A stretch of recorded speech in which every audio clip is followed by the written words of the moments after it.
दोस्तों सऊदी अरब 170 किलोमीटर लंबी एक ऐसी मॉडर्न सिटी बनाने जा रहा है जिसपे ना तो गाड़ियां चलेंगी और ना ही रोड्स बनेंगे। ये सिटी एक सीधी लाइन में बनाई जाएगी और पूरी दुनिया में अपनी जैसी इकलौती सिटी होगी। सऊदी अरब के राजा और वहाँ के क्राउन प्रिंस का टारगेट 2030 तक इस सिटी को पूरा बना लेने का है। दोस्तों फैक्ट्स टच की एक नई वीडियो में मैं आपका स्वागत करता हूँ।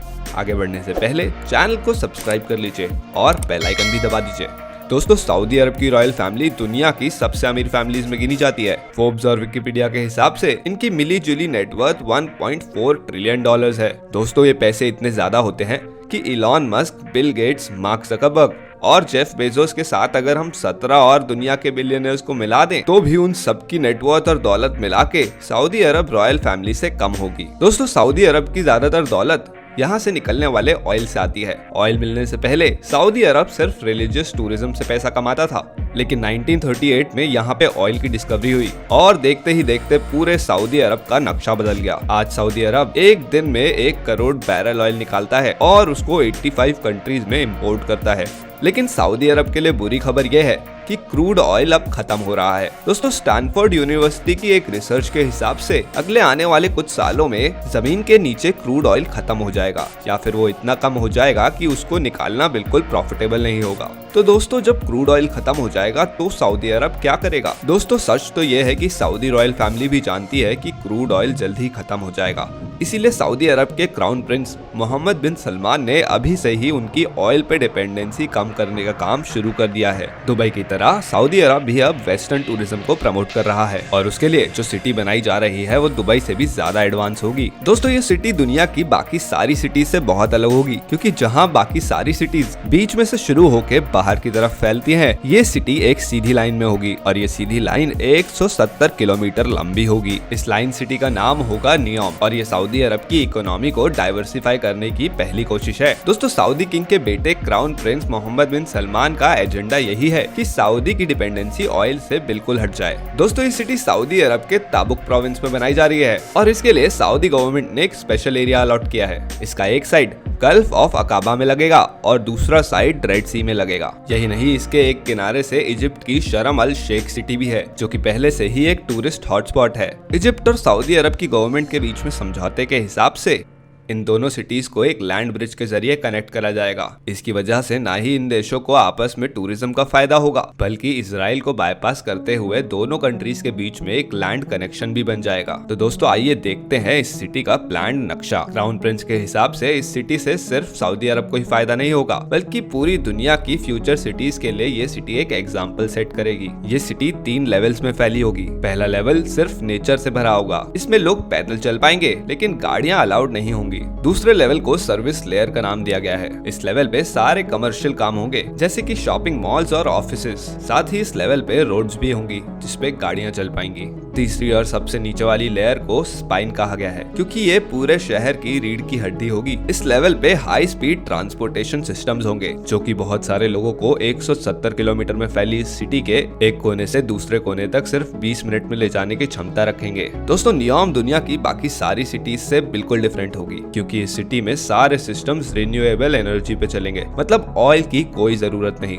इस सिटी के एक हिस्से का नाम ट्रोजेना रखा गया है और यह हिस्सा रेड सी के पास पहाड़ों में बसा होगा। इस हिस्से को बनाने में पहाड़ों को कोई भी नुकसान नहीं किया जाएगा, बल्कि पहाड़ों के नेचुरल लैंडस्केप को इस्तेमाल करके ही डेवलपमेंट की जाएगी। इस हिस्से में एक वर्टिकल विलेज, एक outdoor ski resort, mountain to mountain transport systems, health centres और लग्जरी एंटरटेनमेंट सेंटर्स भी बनाए जाएंगे। इस लाइन सिटी की लोकेशन ऐसी है कि दुनिया की 40% पॉपुलेशन यहाँ सिर्फ 4 घंटों में पहुँच सकती है। सऊदी प्रिंस का सपना है कि यहाँ पे 1 मिलियन की पॉपुलेशन को बसाया जाए। अब दोस्तों जाहिर सी बात है कि इतनी एडवांस सिटी बनाने में खर्चा भी बहुत लगता है। सऊदी अरब की सरकार ने इस सिटी के लिए $500 बिलियन का बजट एलोकेट किया है और मजे की बात तो ये है कि इस सिटी पे ऑलरेडी काम शुरू हो चुका है। और क्योंकि सऊदी अरब की सरकार रॉयल फैमिली चलाती है, तो सबसे पहले यहाँ 1000 एकड़ में रॉयल पैलेसेस बनाए गए हैं। इन पैलेसेस के आसपास रॉयल सूट्स, हरे भरे मैदान मैदान और प्राइवेट बीचेस के साथ साथ प्राइवेट आइलैंड्स भी होंगे। इस पूरे एरिया को नियोम पैलेस का नाम दिया गया है और यहाँ पे 2 हेलीपैड्स भी हैं।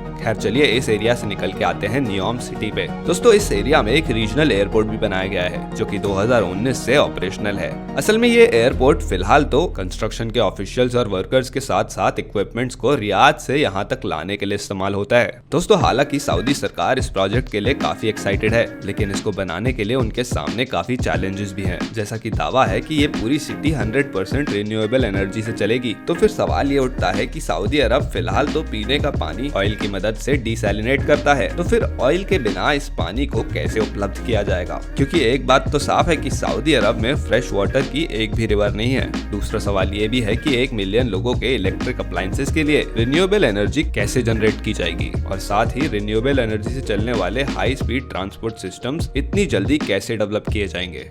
दोस्तों पहले सवाल का जवाब तो बिल्कुल सिंपल है। नियोम में पानी उपलब्ध करवाने के लिए एक नई तकनीक का इस्तेमाल किया जाएगा।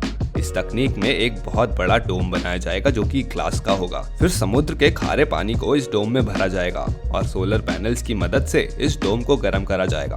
और फिर समुद्र का पानी जब गर्म होकर स्टीम और फ्रेश वाटर में कन्वर्ट होगा तो उसको पाइप्स के जरिए बाहर निकाल लिया जाएगा। नियोम के वाटर सेक्टर के सीईओ का मानना है कि इस तरीके से रोज 5 करोड़ लीटर पानी उपलब्ध कराया जा सकता है। दोस्तों मौजूदा टेक्नोलॉजीज जैसी डिसैलिनेशन और रिवर्स ऑस्मोसिस से 1000 लीटर पानी बनाने में 70 रुपए का खर्चा आता है, लेकिन इस ग्लास डोम की टेक्नोलॉजी से ये खर्चा सिर्फ 28 रुपए रह जाएगा।